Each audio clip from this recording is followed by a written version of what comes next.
chicos, ¿qué tal estáis? Bienvenidos un día más a un vídeo conmigo. Y en el vídeo de hoy vamos a trabajar un poquito el inglés. Y voy a aprovechar pues para empezar por el principio, ya que lo hice un poco mal empezando por should y could y la expresión do you mind. Pero vamos a empezar haciendo estructuras desde la parte más fundamental, que son las estructuras que se hacen en presente simple. Muy bien, ¿qué significa en presente simple? El tiempo es el presente, es el tiempo actual simple. Quiere decir que no voy a hacer una estructura compleja, no voy a mover mucho el verbo, voy a poner el verbo tal y como es. Entonces, lo más importante a la hora de trabajar el inglés es el tiempo verbal. Tiempo verbal no funciona como en español.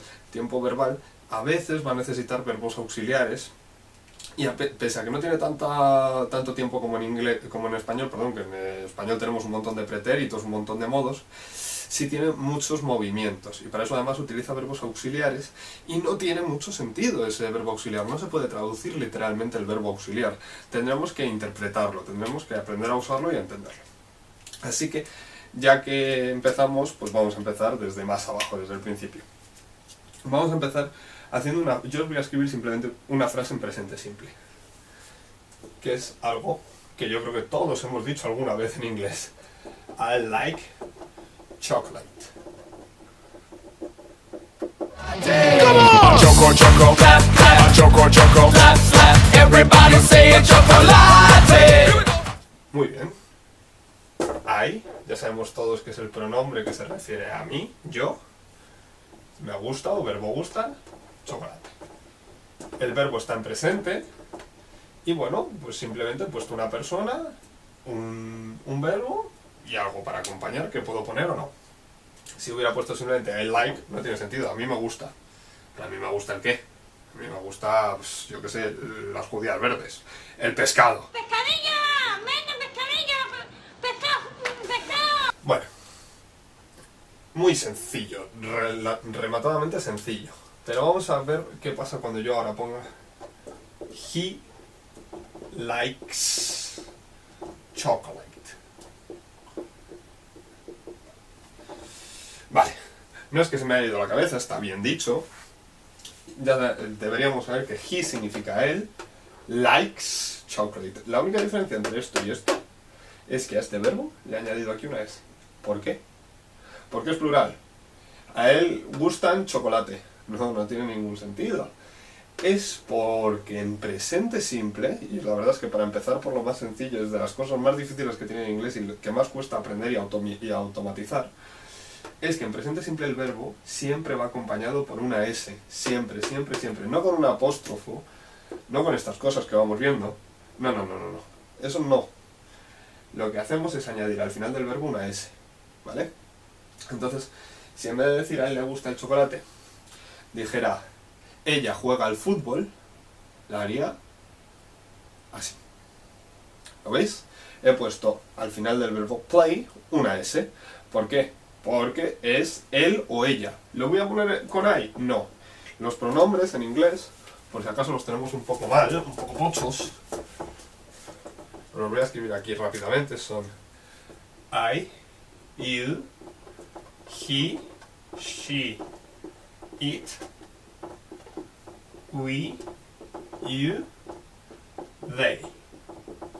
Vamos rápidamente. Yo, tú, él, ella y eso. Este es el pronombre que utilizo para referirme a objetos. Nosotros, tú otra vez, no. Significa también vosotros, ¿vale? Es la segunda persona del plural y del singular. Y ellos.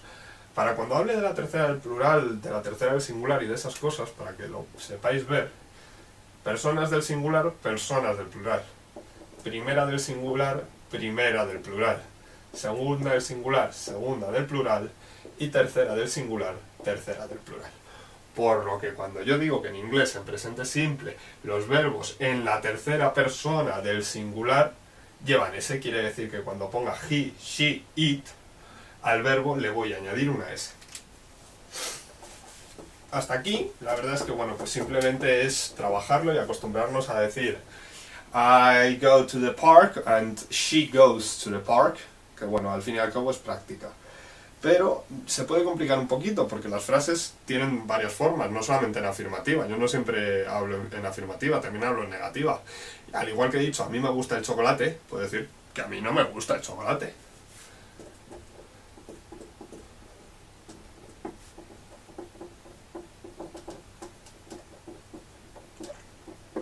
¿Y por qué he puesto ahora de repente esta palabra? O sea, ¿qué pasa? ¿No tengo otra cosa que hacer que inventarme cosas? No puedo decir I no like, que es lo que digo en inglés. A mí no me gusta. Pues, por desgracia, no. Sentimos decir que los ingleses quizás sean un poco raros, no solamente conduzcan por la izquierda, sino que encima se inventan cosas.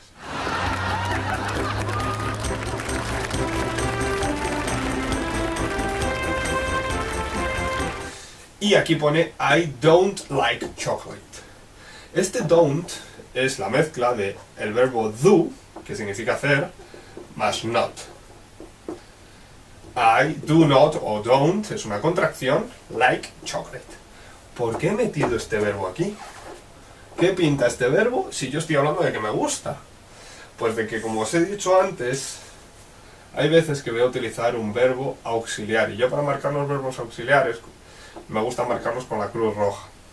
Entonces, este verbo a lo que se dedica es a ayudar, porque este verbo solo no puede, con lo cual necesito un verbo auxiliar que le auxilia y le ayuda a darle sentido a la frase. Para las frases en presente simple, el verbo que voy a utilizar como auxiliar es el verbo to do.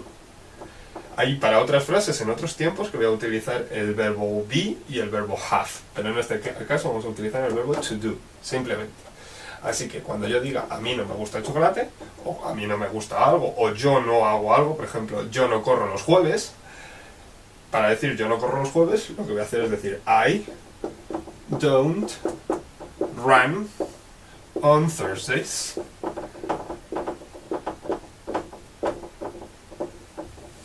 ¿Vale?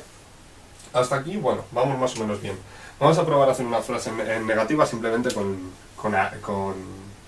la persona yo. Yo no enciendo la luz por la mañana.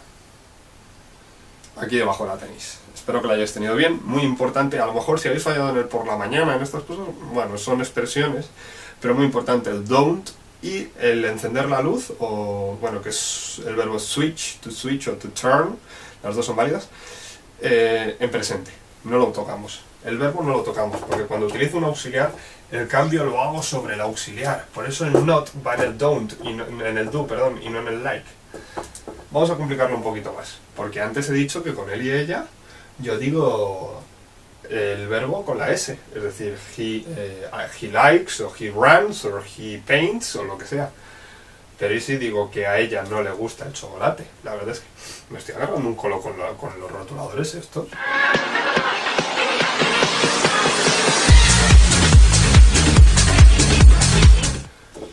Con lo cual, es decir que a él no le gusta el chocolate. He don't likes chocolate. No. ¿Qué he dicho hace un momento? Que el cambio lo hago en el verbo auxiliar. Con lo cual, esta S ya no va a estar aquí y se va a ir al verbo auxiliar también. Y en vez de poner don't, va a poner doesn't like. La diferencia, muchas veces los que no sepáis inglés habréis visto las dos palabras, y yo por lo menos al principio no entendía la diferencia. Yo no sabía cuándo había que usar una y la otra, la verdad es que las utilizaba un poco al azar y así me iba. La diferencia es que doesn't lleva la S del verbo porque está en presente y en tercera persona del singular. Así que recordad que cuando las haga en negativa o en interrogativa, que para hacer las frases en tiempo presente en interrogativa, lo único que hago es poner el verbo auxiliar delante y la persona y el verbo que sea. Pues recordad que para hacerlas en negativa es donde más se falla, le voy a poner no solamente el don't, sino esa S, y se va a convertir en doesn't, ¿vale? Vamos a poner un ejemplo y me despido, que me parece que me estoy poniendo un poco pesado. Así que diré que la frase que vais a hacer es: ella no pinta elefantes morados. Espero que os haya salido bien. Aquí debajo habréis tenido la respuesta, a menos de que se me haya pasado. Si se me ha pasado, pues lo siento. Y nada, pues agradeceros que estéis aquí un ratito conmigo y nos vemos en más vídeos. Sed bueno. Spit